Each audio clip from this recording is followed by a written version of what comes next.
Welcome to the Startup Funding Espresso. I'm Hall T. Martin, where we talk about how to raise funding and invest in startups and the time it takes to drink an espresso.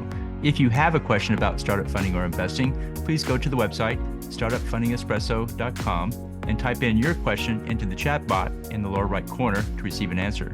I hope you enjoy this episode.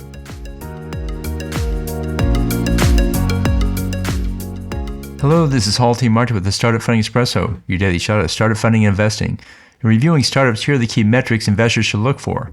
Annual contract value, the value the customer spends on the product in 1 year. This needs to be a meaningful amount of money in order to grow a startup. Customer lifetime value, the total amount of money the customer spends on the product. This indicates how well the product meets the customer needs. Sales pipeline, the number and revenue value of sales prospects. This shows ongoing demand for the product from new customers. Conversion rate, this shows how many leads turn into sales.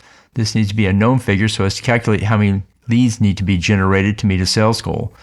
Sales team turnover. This shows how long sales reps stay with the company. This shows how many salespeople need to be recruited and trained. Referrals. Shows how many leads come from partner channels. This shows how many partners need to be recruited and trained. Customer retention. This shows how long customers use the product. This determines how many new customers need to be recruited.